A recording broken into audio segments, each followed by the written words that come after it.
Bom dia, boa tarde, boa noite para vocês que estão escutando mais um episódio aqui do nosso podcast Biosenso.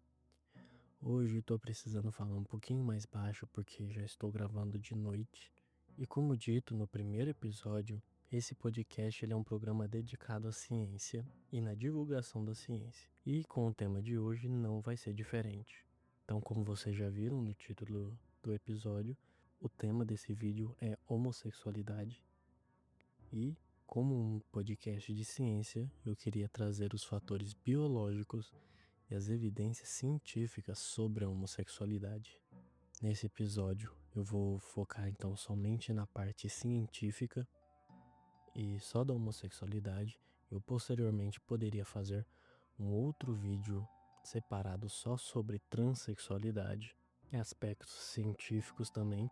E também poderia fazer um outro episódio tratando de aspectos sociais. Então esse é um tema que pode gerar várias possibilidades. Mas nesse episódio eu vou tratar especificamente das evidências científicas e fatores biológicos da homossexualidade, certo?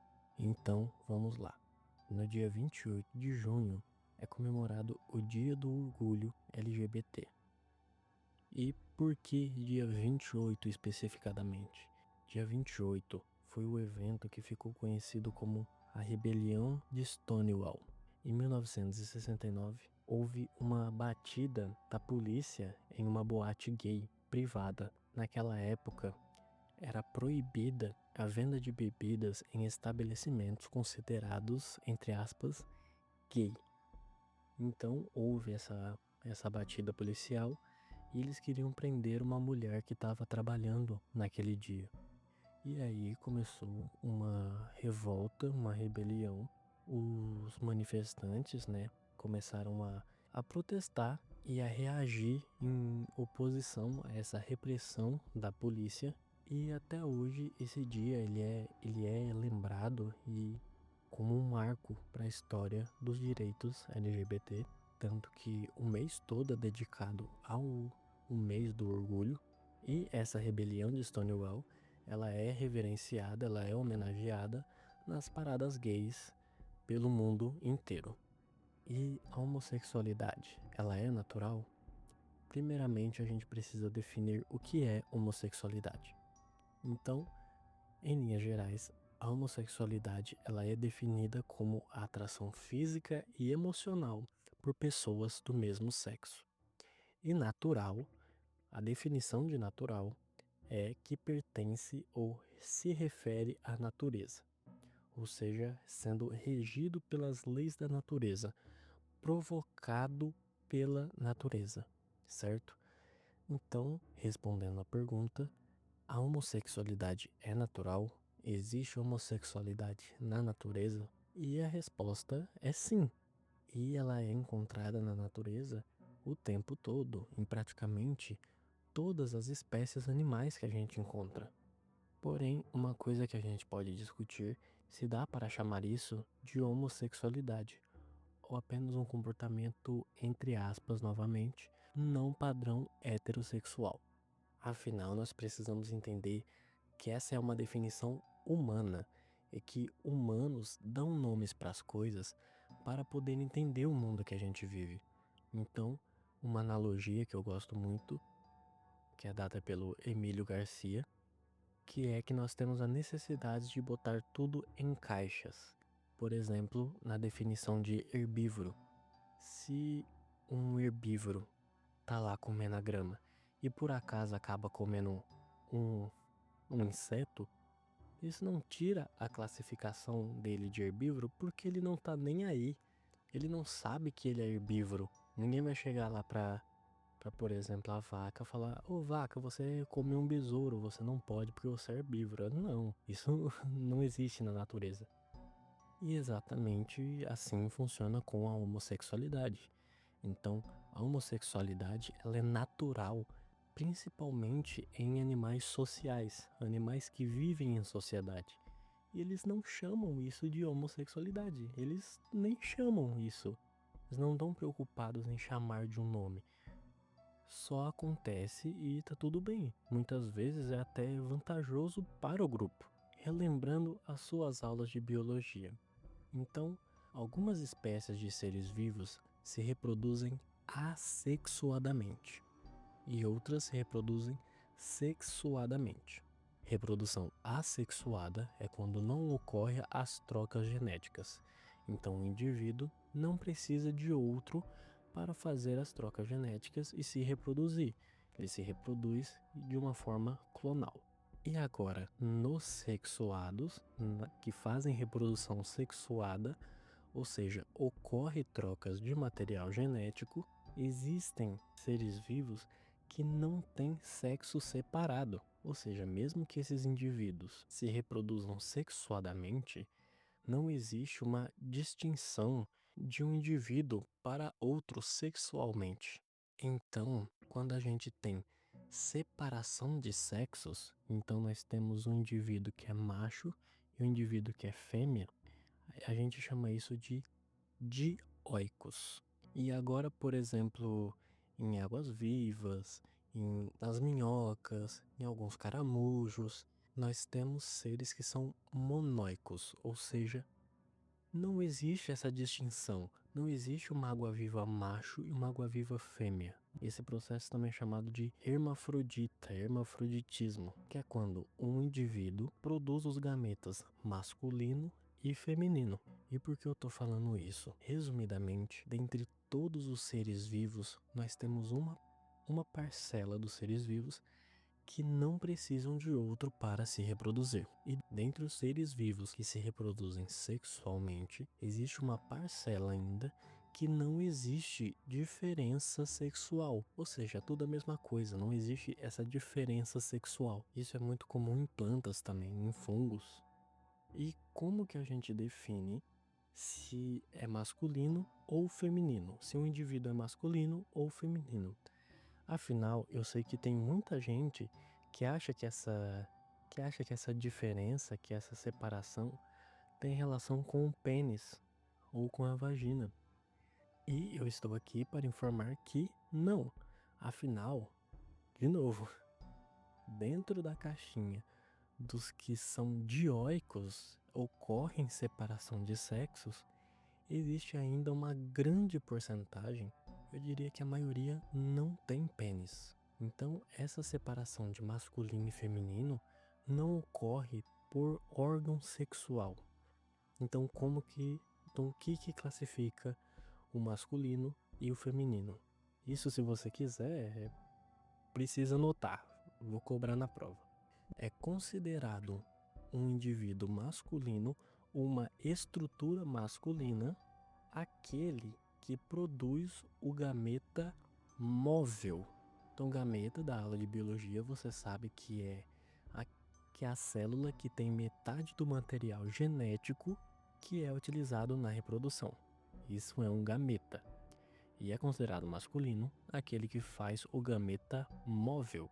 Então, no caso dos animais, o espermatozoide, no caso das plantas, o pólen, e é considerado feminino aquela ou a estrutura que produz o gameta maior e imóvel, parado, que é no caso o ovócito, né, o óvulo, ou o ovo. Inclusive, a gema, a gema do ovo, desse ovo mesmo que você tem dentro da sua geladeira, o ovo de galinha, a gema do ovo é o gameta feminino. Então, a gema do ovo que você tem dentro da sua geladeira é uma célula só que você consegue ver sem microscópio, a olho nu. Aquilo que você come é uma única célula. Mas voltando ao que interessa, e na verdade, a discussão de entender o que é macho e fêmea é uma discussão completamente diferente da sexualidade. E é por isso que eu preciso que vocês entendam o que é sexo biológico. A gente vai acabar atribuindo aos cromossomos sexuais X e Y e XX. XY para macho e XX para fêmea. E entenda também que a homossexualidade não é algo binário, não é preto no branco. Então, na verdade, ela é um espectro, uma escala. E nos animais? Mais de 1.500 espécies de animais apresentam esses comportamentos homossexuais registrados. Isso inclui de aves, mamíferos, insetos e répteis. E na verdade, estima-se bem mais do que isso. Estima-se que praticamente quase todas as espécies possuem comportamento homossexual. Inclusive, tem até um artigo que retrata o como esses casos são subnotificados dentre os pesquisadores. Então, os pesquisadores que estão trabalhando com determinado grupo de animal, quando ocorre esse tipo de comportamento, eles não registram no artigo, mas isso não significa que eles não existam. E esses comportamentos são parte do repertório natural de interações sociais e afetivas entre os indivíduos da mesma espécie. E isso ocorre muito na natureza. Então, realmente o sexo, ele teve um início para a reprodução. Porém, com o passar dos milhões de anos, o sexo adquiriu outra função além de reprodução. Então você consegue perceber que os animais utilizam o sexo para, por exemplo, estreitamento de laços sociais, ou seja, reduzir tensões, formar alianças, manter a coesão do grupo, resolver conflitos. Isso você consegue perceber principalmente em animais mais sociais, como os bonobos, que é um tipo de macaco, e os golfinhos. E nesses grupos também pode ter troca de favores, cooperação, como por exemplo em pinguins e aves marinhas, né?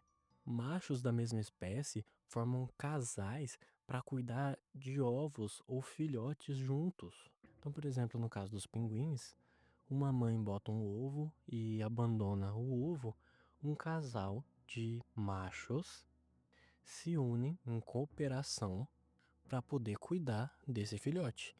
E para firmar essa cooperação, acaba rolando a copulação. Pode ser também usado como expressão de domínio, então o líder do grupo, ele pode querer expressar seu domínio, mostrar que ele é superior, fazendo atos libidinosos ali em qualquer um, não necessariamente uma fêmea. No caso dos bonobos, como é uma sociedade matriarcal, é muito comum que a líder da matilha acabe fazendo várias relações sexuais com as outras fêmeas do grupo, deixando os machos de escanteio. E os machos e só vão conseguir fazer relações sexuais com a líder da matilha a partir do estreitamento de laços, então, ou da troca de favores. Percebam que é uma estratégia adaptativa natural, com múltiplos significados e diversas funções. E na espécie humana não poderia ser diferente, afinal, nós somos animais também. E somos primatas, tanto quanto os outros. E a homossexualidade, ela é descrita em diferentes povos, diferentes culturas e sociedades, tanto antigas quanto modernas. Agora, focando um pouco mais na homossexualidade humana, vamos entender a origem das pesquisas sobre a homossexualidade e a orientação sexual humana. Alguns estudos científicos investigaram possíveis diferenças estruturais no cérebro de pessoas com diferentes orientações sexuais, certo? Então, pesquisadores holandeses encontraram uma região do hipotálamo em homens homossexuais. Eles perceberam que era quase o dobro da mesma estrutura em homens heterossexuais. Então, esse estudo ele foi feito em cadáveres em 1990 e ele aponta diferenças estruturais do cérebro de pessoas homossexuais, de homens homossexuais e homens heterossexuais. E em 1991, Simon Levey reforçou esse achado ao, ao observar que essa área do cérebro de homens gays se assemelhava à de mulheres heterossexuais. Então, Esse estudo do Levey já adicionou mulheres na observação. Então ele percebeu que essa área do cérebro em homens homossexuais era do mesmo tamanho de mulheres heterossexuais, sugerindo assim que a orientação sexual poderia ter bases neurológicas relacionadas a áreas do cérebro ligadas à reprodução. E com o avanço da ressonância magnética funcional, foi possível estudar esses cérebros vivos em tempo real. Então agora, ao invés de fazer o estudo em cadáveres, a gente vai fazer o estudo em pessoas vivas em tempo real, utilizando ressonância magnética. E os resultados mostraram que homens gays e mulheres heterossexuais respondiam de forma semelhante a estímulos visuais e olfativos ligado à atração por homens. E agora, incluindo mulheres lésbicas no estudo, o mesmo ocorreu para mulheres lésbicas em relação a homens heterossexuais. Ou seja, isso demonstra que a resposta cerebral segue a orientação sexual da pessoa e não do sexo biológico dela. Então agora nós sabemos que a orientação sexual ela é regida naturalmente pelo cérebro, sem ligação com o sexo biológico. Então, nós entraremos no tópico da embriologia. Nós sabemos que a orientação sexual ela pode ser influenciada por fatores biológicos ambientais, com ênfase no papel dos hormônios sexuais durante o desenvolvimento fetal. Então, quando a gente fala em ambiental, a gente está falando intrauterino, dentro do útero. Então eles causam esses fatores ambientais antes mesmo do nascimento. E durante a gestação, dois momentos são cruciais. Nos 2 primeiros meses de gestação, nós não temos genitália ainda. A formação da genitália é feita com base na presença ou na ausência da testosterona. Então, a partir dos cromossomos XY ou a ausência X e X. Tô lembrando que na espécie humana a gente classifica como XY para homem e XX para mulher. Então, se tiver o cromossomo Y, tem a produção de testosterona. E as genitálias, que no momento é uma estrutura neutra, se desenvolvem em genitálias masculinas. Se não houver o cromossomo Y, não produz testosterona, então vai produzir genitálias femininas. E só lembrando que masculino e feminino é relacionado à produção dos gametas. E agora, na segunda metade da gestação, quando a genitália já está desenvolvida, é preciso avisar para o cérebro em desenvolvimento que o corpo que ele está tem a genitália masculina ou feminina. Então a gente precisa fazer essa programação do cérebro para definir aspectos comportamentais e reprodutivos com o sexo biológico, tá certo? Então a gente desenvolve a genitália e aí a gente precisa avisar para o cérebro qual foi a genitália que a gente desenvolveu. Só que esse processo ocorre meses depois de fazer a genitália. Então é nesse intervalo, nesse longo intervalo, que podem ocorrer variações que resultam em orientações sexuais não heterossexuais e também onde ocorrem os casos de transexualidade. É nesse tempo que pode aparecer algo que inverta o processo e faça o cérebro de um menino que goste de outros meninos e o cérebro de uma menina que goste de outras meninas. No caso da homossexualidade que a gente está abordando aqui, certo? Se vocês quiserem, novamente, eu faço um episódio separado só sobre a transexualidade. E isso é fato, isso acontece e é observável. E isso é experimentado também em outros animais. Então é de conhecimento de todos que estudam essa parte de embriologia, de que primeiro se desenvolve as genitálias e depois de meses essa informação vai para o cérebro. E aí o que causa essa alteração durante esses meses de intervalo, aí Por enquanto, nós temos apenas hipóteses. Uma dessas hipóteses seria uma resposta imune materna.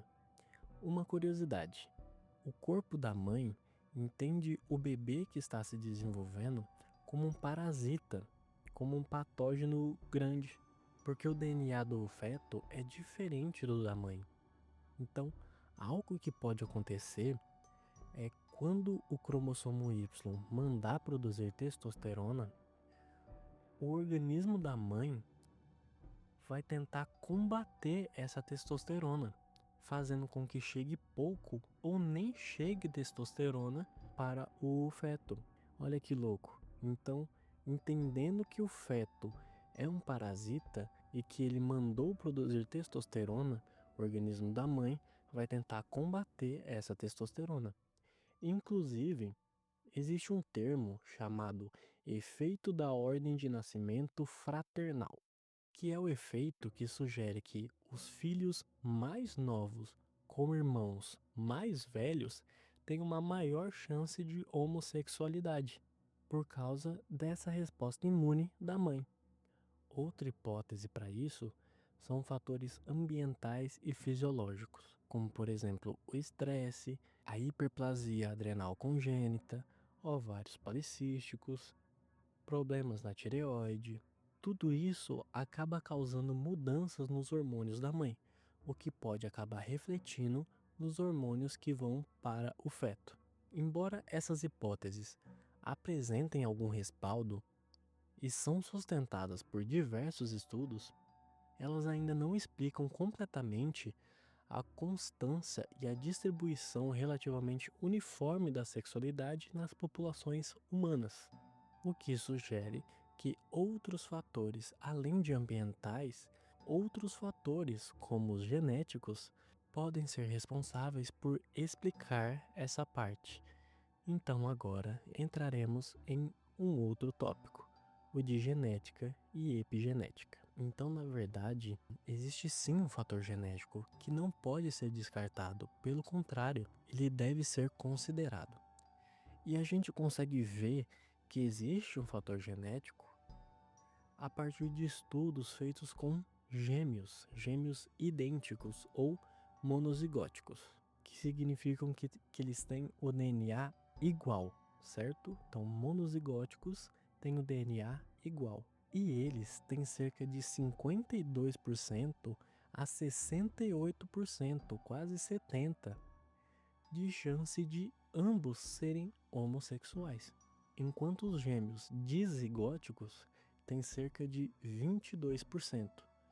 E irmãos comuns, sem serem gêmeos, apresentam 10%, o que também é uma taxa similar à de irmãos adotivos. Então, gêmeos monozigóticos têm cerca de 52% a 68% de ambos serem homossexuais, enquanto gêmeos dizigóticos, 22% de ambos serem homossexuais.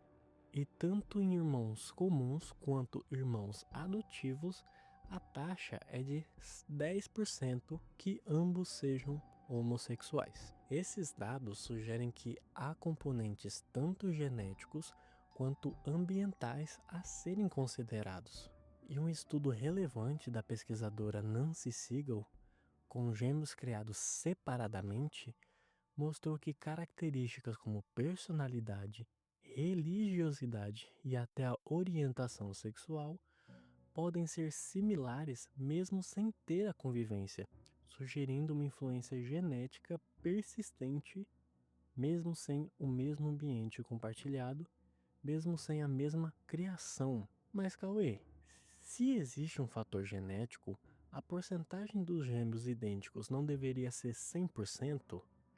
E é aí que você se engana, porque agora entra um lado da genética que poucas pessoas entendem, que é a epigenética. Eu falei um pouco no episódio 2 que epigenética é um campo que estuda como os genes podem ser ativados ou desativados. Então, por que irmãos com a mesma carga genética podem ter diferentes orientações sexuais? A epigenética explica. Então, um gene ele pode se expressar mais ou menos em um gêmeo e ele pode ser silenciado em outro, ou seja, o DNA é idêntico, mas dependendo do ambiente do útero, da posição dos irmãos dentro da placenta ou de estímulos pós-parto, mesmo com um DNA idêntico, o mesmo gene ele pode ser hiperexpressado em um ou silenciado em outro.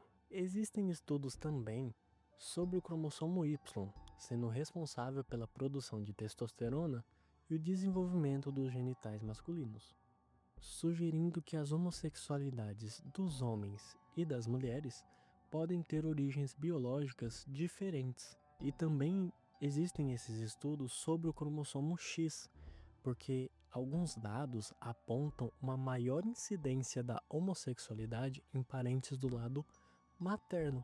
Mas sobre estes estudos eu posso me aprofundar em um outro episódio. Então, depois de tudo isso que eu apresentei, fatores ambientais e genéticos, todas essas evidências, dá para me dizer que a homossexualidade não é natural? Bom, se você não ignora a realidade, eu acho que não, né? Inclusive, você pode ler todas as minhas referências na descrição. Fiquem à vontade para se aprofundar e se vocês quiserem, eu mesmo posso aprofundar e estender muito mais qualquer um desses tópicos e muito mais ainda sobre esse tema. Eu posso trazer pessoas com outra visão de mundo que eu, abordar aspectos sociais, teológicos, educação sexual, que eu acho importantíssimo porque não se fala nas escolas sobre a educação sexual para jovens homossexuais, bissexuais, lésbicos. E quando vocês lerem, percebam que em praticamente todos os artigos falam que a orientação sexual não possui nenhuma evidência de que ela pode ser ensinada ou induzida pós-nascimento. Então, espero que vocês tenham gostado. Boa noite a todos. Um beijo para meus amigos LGBTQIAPN+, e um abraço a todos os LGBTQIAPN+, e héteros que não são meus amigos ainda, mas estão me ouvindo nesse momento. Acho que é isso. Muito obrigado pela atenção e tchau.